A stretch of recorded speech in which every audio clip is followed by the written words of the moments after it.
Sau khi hoàn thành xong cuộc huấn luyện của Mushiro thì Tanjiro cũng đã đến nơi huấn luyện tiếp theo của luyến trụ Kanroji. Khi đến nơi thì mặt cậu ta cũng khờ luôn ra vì nhỏ Kanroji dẫn mình đi làm mấy cái trò mèo. Sau khi đến nơi thì cậu được con nhỏ đặt xuống bàn ngồi và nhận thêm một cái bánh kép. Lúc này thì Tanjiro cũng không biết món này nó ăn như thế nào nữa. Thấy thế thì Kanroji liền thị phạm luôn màn cắt bánh quý sở tộc của mình cho cậu thưởng thức. Tiếp theo thì Kanroji đút cho cậu một miếng. Điều này làm cho Tanjiro cảm thấy vui sướng vãi ỏ vì nó ngon nhức nách mà không phải bàn mô. Thấy thế thì Kanroji cũng vui mừng mà đưa ra một bộ skin màu hường nam tính của Binz rồi yêu cầu cậu sau khi ăn xong hãy mặc nó lên. Cuối cùng thì Tanjiro cũng được vào trong tập luyện và ở đây mọi người đều phải mặc bộ skin bikini này trong lúc được Kanroji-san huấn luyện. Điều này làm cho tất cả mọi người ai cũng ngại đỏ mặt, chỉ có khứa Tanjiro là thấy lần này miễn trên nó còn rộng rãi thoáng mát mà bó sát nữa. Cộng thêm đó là tất cả mọi người đều phải nhảy múa không ngừng nghỉ theo điệu nhạc của Kanroji đưa ra. Rồi bài huấn luyện cũng bắt đầu những động tác ban sơ của điệu nhảy đầu tiên thì khứa Tanjiro cũng múa mượt như săn siêu, tiếp theo là bài nhảy hết sức lên phía trước. Rồi đến bài uốn dẻo múa dây xoay vòng vòng thì mấy khứa kia cũng bị dây cuốn hết vào người, còn mình khứa Tanjiro là vẫn mềm mại đến hơi thở cuối cùng. Nhưng tôi lại đếch hiểu sao con chim của Muichi do lại xuất hiện tại đây quay nhạc luôn mới ác. Sau đó thì Kanroji quyết định dạy thêm bài huấn luyện nâng cao để tăng cường độ mềm dẻo. Trong bài tập này thì hai thằng sẽ ngồi đối diện vào nhau và luyện tập. Cô yêu cầu trong bài này thì tất cả nên thả lỏng. Thấy hai thằng khứa trước mặt làm sai động tác thế nên Kanroji quyết định kêu thay người để mình thị phạm một lần cho biết. Kanroji chui vô thị phạm đòn giãn cơ háng khứa kia một cách nhanh chóng mà đếch thể nào ngờ tới đòn nì lại mạnh bạo như thế. Điều này làm cho Tanjiro cảm thấy bài nì giờ đây nó không khác gì địa ngục tí nào. Còn khứa kia thì cứ rên lên như được mùa, nhưng mà Kanroji càng nghe nó rên thì càng thích thú hơn, thế nên là kiên nhẫn đi thẳng cu. Bây giờ thì Tanjiro chính thức cảm thấy nó là địa ngục đây, ở chớ tập tành gì được nữa bây giờ mấy ní. Và rồi thì điều này cũng tới Kanroji đưa tay ra cho Tanjiro và kêu luôn là mãi bên nhau bạn nhé, thế nên là thử luôn đê. Mặc dù là thế nhưng Tanjiro vẫn phải nhẫn nhịn để bước vô thế mạng cho khứa kia. Khi chưa kịp chuẩn bị sau thì kết quả cậu ta nhận lại chính là một cú tét háng đau mà thốn tới tận trời xanh. Cuối cùng thì Tanjiro cũng vượt qua và tiến đến trang viên của xà trụ Iguro Obanai. Anh ta cũng rất hóng Tanjiro đến đây lâu rồi, nhưng khi Tanjiro vừa nơi mà mở họng ra và tính bắt chuyện với xà trụ để lấy điểm cộng thì cậu ta lại bị xà trụ chặn họng luôn từ ban đầu mà kêu mi im miệng mồm đê. Bằng không tao sẽ giết mi chớt và tặng luôn cho mi một vé đi gặp ông bà tổ tiên miễn phí, bởi vì tao đã nghe Kanroji nói tất cả rồi. Cô ấy cũng đã kể về thêm về mày rồi, đặc huấn ở chỗ nhỏ ấy coi bộ nó vui quá he. Có vẻ như cô ấy đã rất vui vẻ khi được huấn luyện với ngươi nhỉ. Nhìn vậy mà tao ức đấy, nhớ lại cái lúc xà trụ Iguro đang huấn luyện thì được nhận một lá thư từ con nhỏ Kanroji. Vừa mở ra đọc thì con nhỏ đã hỏi han Iguro kỹ càng như này thì đã đủ biết là anh ta không ra trưởng tí nào mà đã ra trưởng là dính rồi. Thế nhưng Kanroji lại kể rằng sau buổi tập luyện với Tanjiro thì cả hai đã dùng trà vui vẻ ngồi đàm đạo với nhau. Rồi Tanjiro mỗi khi ăn đồ ngọt là thân hình cậu ấy rụng rời toàn thân vì nó ngon vãi chưởng, nhìn cậu ấy đáng yêu lắm luôn ní. Nghe đến cái từ đáng yêu thì tính ra trưởng của Iguro lại sôi sùng sục lên mà muốn thịt cậu ta luôn. Quay trở lại thì Iguro cảm thấy thằng khứa này mi giỡn mặt với tao đấy à. Gặp tao là mi xong rồi nhé, bởi vì tao đi đường quyển cú nào là chắc cú đấy mà còn khác với Kanroji nữa, thế nên tao sẽ không tử tế như thế mô. Nghe xong thì Tanjiro cũng ngơ luôn mà đếch biết sao mình đã làm gì mô mà lại ghét từ lần đầu tiên gặp mặt luôn mới ác. Sau đó thì Iguro quay đi mà kêu Tanjiro theo mình. Vừa mở cửa phòng ra thì Tanjiro đã tỏ vẻ ngạc nhiên vì có rất nhiều người đang bị trói ở đây mà còn bị bịt mồm nữa mà không thể la lên. Khóa huấn luyện của anh ta cũng chính là bắt Tanjiro sẽ phải vung kiếm trong lúc né tránh các chướng ngại vật là mấy khứa đang bị trói mà cũng bị bịt mõm lại ở phía trước. Iguro cho rằng làm vậy để cải thiện kiếm thuật, thấy thế thì Tanjiro cũng cảm thấy hơi ớn gòi đó, bởi vì lần này lành ít mà giữ nhiều gòi. Nhìn nó giống pháp trường vãi ỏ. Sau đó thì Tanjiro cũng quay qua hỏi Iguro về mấy khứa bị trói ở đây đã phạm tội gì hay sao vậy anh giai. Nghe xong thì xà trụ cũng kể luôn một đống tội là mấy khứa này tội quá yếu kém, tội hay quên những gì đã học, rồi làm tốn quá nhiều thời gian phí phạm của tao, và tội cuối là làm ta tức giận bực mình đấy nghe chưa thằng cu. Nghe xong thì Tanjiro cũng cảm thấy hơi toang vì nó tệ hơn những gì đã nghĩ. Nói chung là thoai rồi lượm ơi.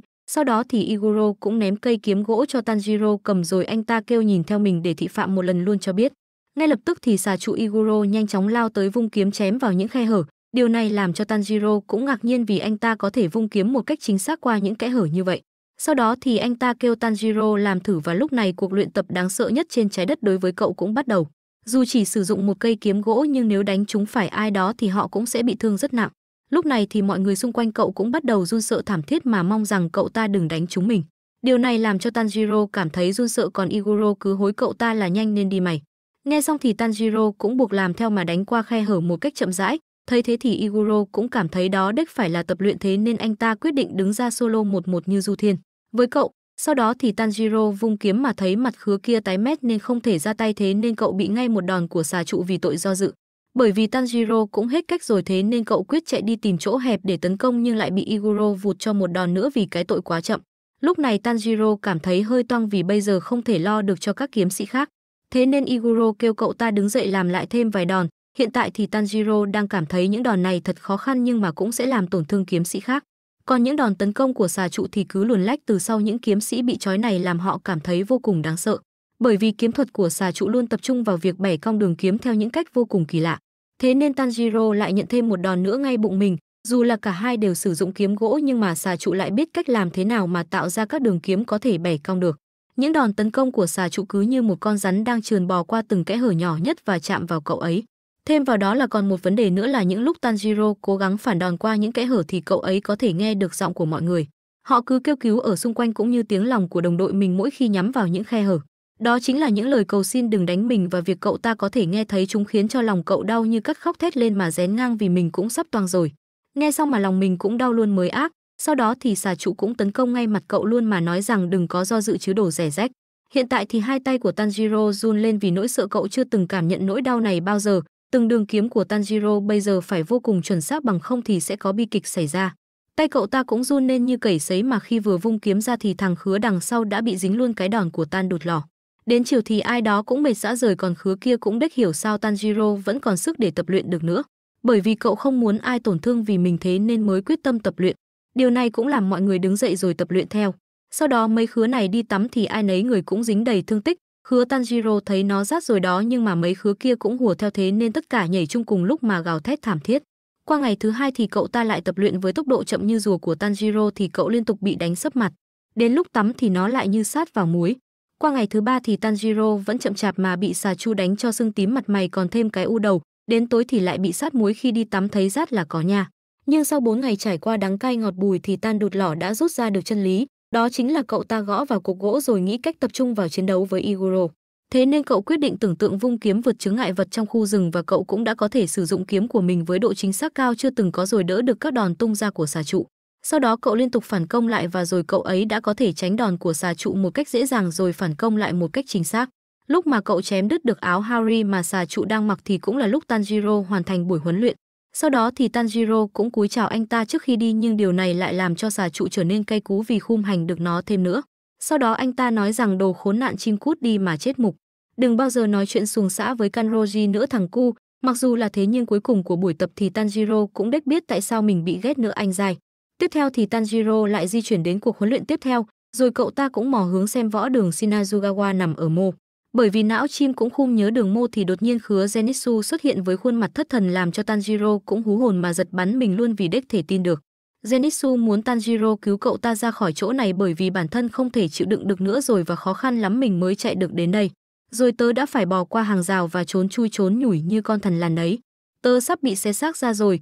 Vừa dứt lời xong thì phong trụ Shinazugawa Sanemi cũng đột nhiên xuất hiện mà cho khứa Zenitsu lựa chọn, một là quay lại tập luyện, hai là tứ mã phanh cái hay ra. Thấy thế thì Zenitsu cũng chỉ biết ôm chặt lấy Tanjiro mà xin cứu mạng. Nhưng Shinazugawa lại đánh khứa Zenitsu bất tỉnh nhân sự rồi kêu Tanjiro vác cái thây nó theo. Bởi vì hết cách nên Tanjiro cũng đành vác theo và cầu xin anh dai hãy nương tay cho mình. Thấy thế thì Shinazugawa tỏ ra hơi cọc mà quay lại, đừng có tưởng bờ nha thằng nhãi con, tao vẫn chưa chấp nhận mày mô. Mặc kệ điều đó thì Tanjiro vẫn rạng rỡ mà đáp lại rằng em cũng đếch chấp nhận anh đâu. Bởi vì chính anh đã đâm Nezuko còn gì, nhiều cái em còn chưa muốn nói đâu đấy. Nghe xong thì Shinazugawa cũng cảm thấy hơi cay vì thằng danh này chưa gì mà gan to thật đấy.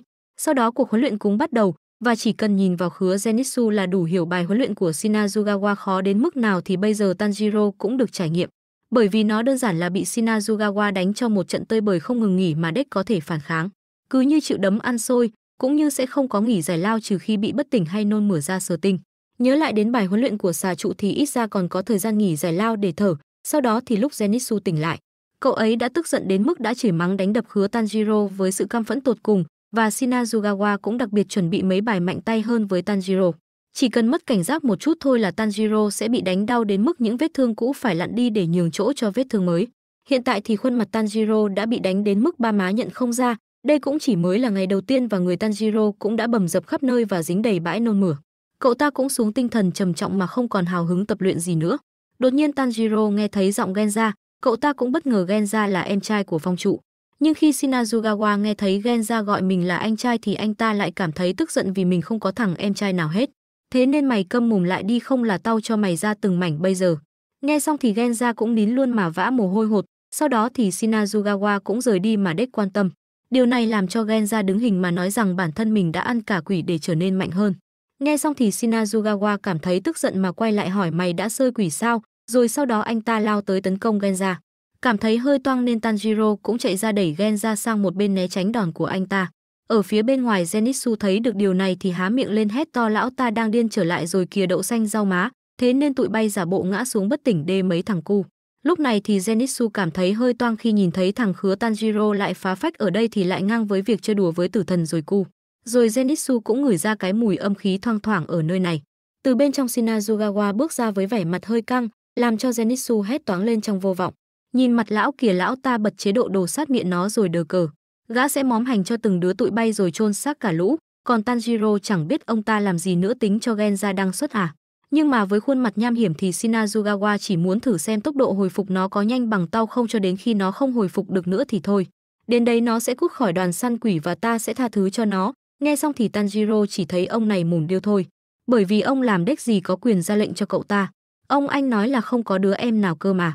Vậy thì đừng có bắt Genza phải thế này thế nọ. Không quan trọng cậu ta có tài năng hay không và cậu ta đã liều mạng đánh nhau với quỷ vì lẽ phải đấy. Tôi sẽ không để ông anh can thiệp vào chuyện của người lạ. Nếu không có cậu ấy thì chắc gì ta đã đánh bại được thượng nguyệt quỷ.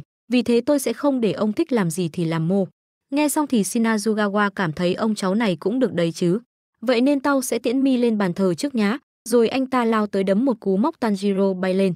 Nhưng mà đòn đó thì Tanjiro chặn được và cậu xoay một cú sút vào đầu phong trụ. Điều này làm cho khứa Zenitsu há hốc mồm luôn vì nó sút cả trụ cột luôn ạ. Sau đó anh ta quăng Tanjiro xuống thì cậu ta hét to kêu Zenitsu đưa Genza ra khỏi đây. Nghe xong thì Zenitsu lại đếch hiểu sao đang yên đang lành nó lại lôi đầu mình vô mới ác. Rồi đừng có gọi thẳng tên bố mày chứ, và cũng đừng có nháy mắt với tao vào lúc này thằng đần đụt. Đột nhiên Shinazugawa đá xoay một cú, cũng may Tanjiro kịp né và cảm nhận ra rằng lão ta cắt sượt tai mình chỉ bằng chân. Còn Shinazugawa nổi điên hơn vì thằng đầu bỏ này mi hết muốn sống gỏi. Tao xin chúc mừng mày đã quay vào ô đăng xuất khỏi server này và cũng mong là mày đã quen với mùi đất và cỏ để nó khỏi bỡ ngỡ. Thấy tình hình hơi căng nên Genza cũng nói đỡ cho Tanjiro thì Zenitsu vội lôi tay Genza chạy ngay đi thoát khỏi chỗ này, đê càng xa càng tốt thằng cu. Rồi Zenitsu cũng đếch hiểu sao ông nội nì có thằng anh giai lạ đời vãi thì Genza liền nổi điên mà đấm thằng Zenitsu một cú sấp mặt. Điều này làm Zenitsu cũng đếch hiểu cùng phe mà đấm tao dị ba. Quay lại chỗ Tanjiro thì tất cả sau khi thấy cậu ta bị đấm liền lao vô combat Shinazugawa. Rồi tất cả cũng rối tung lên mà đánh nhau tới chiều. Đến tối về thì Tanjiro lại bị con quạ trời cho sấp mặt vì thằng khứa nì ngô vãi cứ chìa chìa cái mặt đần đụt mi ra cho nó đấm vậy. Kể từ đó thì buổi huấn luyện của Tanjiro với phong trụ cũng bị gián đoạn mà bị cấm lại gần anh ta. Bên kia thì tình cảm sứt mẻ của hai anh em Genza và phong trụ cũng không thể hàn gắn. Qua ngày hôm sau thì Zenitsu và Tanjiro quyết định khăn gói ra đi vì tội dám đối đầu với phong sẹo. Nhưng mà Zenitsu lại đếch hiểu sao bây giờ lại chui vô rừng sâu gặp ông nham trụ nữa, nghe nguy hiểm vãi ỏ. Chắc là giỡn mặt tao đấy à. Đột nhiên thì Zenitsu nghe được tiếng gì đó và phía trước họ chính là thác nước đang chảy mạnh. Phía dưới thì cũng có mấy khứa đang ngồi tu luyện dưới thác, trong đó có cảnh anh đầu heo tu luyện dưới thác làm cho cả hai hét toáng lên vì chưa gặp đã thấy rén rồi. Phía sau lưng thì nham trụ cũng xuất hiện mà lẩm bẩm mấy câu làm cho cả hai cũng há hốc mồm ngang.